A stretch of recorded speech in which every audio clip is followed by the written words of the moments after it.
नमस्कार। MPPSC mains 2022 का second paper जो आज हुआ है उसे देख लेते हैं उन्होंने क्या क्या पूछा है। तो पहला सवाल, भारतीय संविधान के 10वें संशोधन अधिनियम 1961 में क्या जोड़ा गया?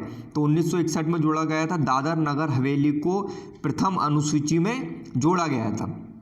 और दूसरा सवाल उन्होंने पूछा कि बम्बई केस में उच्चतम न्यायालय के किस न्यायमूर्ति ने उद्देशिका को संविधान का अभिन्न अंग कहा है?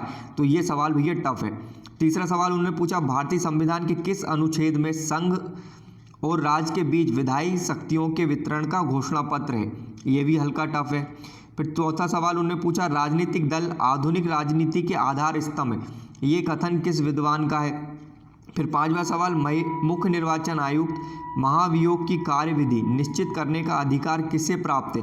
तो हम जानते हैं कि अनुच्छेद 324(5) में मुख्य निर्वाचन आयुक्त के ऊपर महाभियोग की प्रक्रिया का वर्णन है।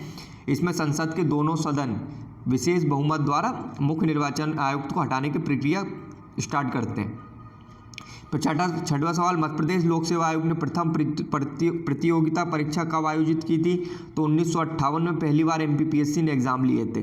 सातवां सवाल, पंचायती राज शब्द का अभिप्राय किस पद्धति से है? आठवां सवाल, सहकारी बैंक सभी महिला स्वयं सहायता समूह को किस दर पर ऋण देते हैं? नौवां सवाल उन्होंने पूछा 3 मार्कर में मध्य प्रदेश में दूर संचार सेवा का प्रारंभ कब किया गया था? फिर अगला सवाल उन्होंने पूछा 10वां, हितोपदेश ग्रंथ के रचयिता कौन है? तो हितोपदेश लिखी थी श्री नारायण पंडित जी ने। फिर 11वां सवाल, पंडित दीनदयाल उपाध्याय ने किस नवीन विचारधारा को विकसित किया? तो दीनदयाल जी की जो विचारधारा उसे एकात्म मानववाद कहते हैं। फिर 12वां सवाल में फिर एक कोटेशन उन्होंने पूछा, जब तक मनुष्य की आर्थिक आवश्यकताओं की पूर्ति नहीं होती उससे सांस्कृतिक सृजनात्मकता की आशा करना व्यर्थ है। फिर 13वां सवाल जो कि आपके सिलेबस से बिल्कुल डायरेक्ट पूछ लिया, उन्होंने विकास प्रशासन की अवधारणा को पल्लवित और विस्तारित करने का श्रेय किसे जाता है? 14वें में उन्होंने पूछा प्रत्यायोजन से क्या मतलब है, मतलब डेफिनेशन निकला है उसकी। फिर 15वां सवाल, नियंत्रण के निर्धारक तत्व किन्हें कहते हैं? ये भी सिलेबस से बिल्कुल हूबहू पूछ लिया उन्होंने, जो कीवर्ड दे रखे हैं। फिर 5 नंबर में संविधान के मूल ढांचे से आप क्या समझते हैं? मूल ढांचे के न्यूनतम किन्हीं 5 अवयवों के नाम बताइए। तो ये प्रीवियस ईयर में पूछ चुका है। आगे बढ़ते हैं। 2.2 उच्चतम न्यायालय के परामर्शदर्शी क्षेत्राधिकार को बताइए भैया। तो ये भी पहले पूछ चुका है वो। तीसरा सवाल देख लेते हैं, ये इजी है, अगर आपने previous year question paper solve नहीं करे तो फिर आपका मेंस में बैठना बेकार है। तीसरा सवाल, 2 या 2 से अधिक राज्यों के लिए संयुक्त लोक सेवा आयोग बनाने की क्या प्रक्रिया है, स्पष्ट कीजिए। फिर भारतीय राजनीति में ओबीसी के उदय के कारकों की समीक्षा कीजिए। बेसिकली वो मंडल कमीशन के बारे में पूछना चाह रहा है। 2.5 भारतीय लोकतांत्रिक प्रक्रिया में महिला प्रतिनिधित्व के समक्ष चुनौतियों की विवेचना कीजिए। 6वां सवाल उसने पूछा ग्रामीण विकास में गैर सरकारी संगठनों की भूमिका स्पष्ट कीजिए। ये भी सिलेबस से डायरेक्ट है, ये भी सिलेबस से बिल्कुल डायरेक्ट सवाल है। 7वां सवाल, कौटिल्य के अर्थशास्त्र में वर्णित राजनीति और राजकर्म के विविध आयामों की विवेचना कीजिए।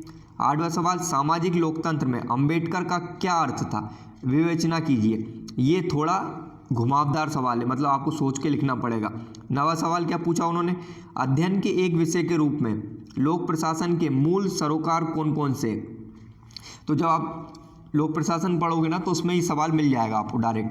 फिर आता है प्राधिकार और उत्तरदायित्व में क्या अंतर संबंध है, स्पष्ट कीजिए। अब देख लेते हैं 11 मार्कर। अब देखो ये सवाल भी बिल्कुल डायरेक्ट पूछा उसने, भारतीय संविधान की प्रस्तावना की विषय वस्तु समझाइए। अगर आप पॉलिटी की तैयारी करते हो तो पहले चैप्टर में ये सवाल मिलता है। दूसरा सवाल, लोक अदालत की अवधारणा उद्देश्य को समझाते हुए बताइए कि निःशुल्क विधिक सहायता प्राप्त करने के लिए कौन कौन प्राप्त है। चलिए आगे देखते हैं। भारतीय निर्वाचन आयोग की संरचना संगठन को बताते हुए इसके कार्य बताइए। अगर आपने प्री के दौरान ही तैयारी करी है तो ये लिख ही दोगे आप। भारतीय राजनीति में जाति की भूमिका वरदान है या अभिशाप, ये समझाइए। फिर 74वें संविधान संशोधन के अंदर पंचायती राज के बारे में पूछ रहा, संविधान की 12वीं अनुसूची में वर्णित नगर निकाय के से संबंधित कार्यों को समझाइए। आगे देखते हैं। एआई पे पूछ लिया उसने, एआई क्या है, इसके दुरुपयोग से होने वाले नुकसानों को समझाइए। फिर पूछा है उसने एक थिंकर, महात्मा गांधी के सत्याग्रह दर्शन को समझाइए, इसके विभिन्न रूपों की व्याख्या कीजिए।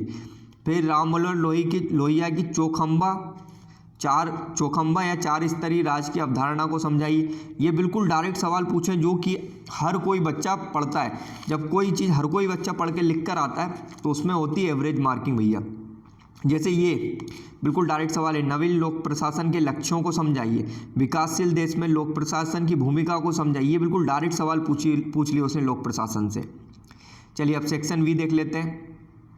एमएसपी न्यूनतम समर्थन मूल्य का उद्देश्य क्या है, किसानों को एक निश्चित आय प्रदान करना। फिर प्रगतिशील कराधान क्या है, मतलब जैसे जैसे लोगों की आय बढ़ती है उस हिसाब से टैक्स की दर का बढ़ते जाना। फिर आईएमएफ का प्राथमिक कार्य क्या है, मध्य प्रदेश राज्य वन विकास निगम का प्राथमिक उद्देश्य क्या है। फिर दूसरा उसने पूछा 2011 की जनगणना के अनुसार मध्य प्रदेश में बाल जनसंख्या का प्रतिशत क्या है, शिशु जनसंख्या के बारे में पूछ रहा। फिर उसने पूछा मुख्यमंत्री ग्रामीण पथ विक्रेता योजना का मुख्य उद्देश्य क्या है। सातवां यूजीसी क्या है। आठवां सवाल उसने पूछा ऑक्सफोर्ड डिक्शनरी के अनुसार वृद्धावस्था क्या है, ये डेफिनेशन उसने डायरेक्ट पूछी। वंचित वर्ग से आशय क्या है, ये भी डायरेक्ट है, अगर आप पढ़ रहे हो सिलेबस में तो ये मिलेगा। ब्रूम और सेल्जनिक के अनुसार संस्कृति क्या है, ये सवाल टफ है आपका। संस्कार का प्रमुख उद्देश्य क्या है, ये संस्कार पहले भी हमसे 3 मार्कर में पूछ चुका है आगे लेकिन वो इतिहास में पूछा था। 12वां सवाल सामुदायिक विकास ग्रामीण जीवन के किन पक्षों को परिवर्तित करता है। फिर 13वां सवाल उसने पूछा जनगणना से ये दूसरा सवाल है, जनगणना 2011 के अनुसार मध्य प्रदेश में अनुसूचित जनजातियों की संख्या कितनी है। तो जो एसटी है मध्य प्रदेश में टोटल है 1,53,16,783 या 84 ऐसा कुछ है। वो टोटल कितने परसेंट है, 21% एसटी है मध्य प्रदेश के अंदर। पटेलिया समुदाय क्या है, उनका निवास क्षेत्र मध्य प्रदेश में कहाँ कहाँ है। फिर 15वां सवाल प्रतिरक्षा न्यूनता क्यों होती है। तो ये 3 मार्कर हो गया। 5 मार्कर देख लेते हैं।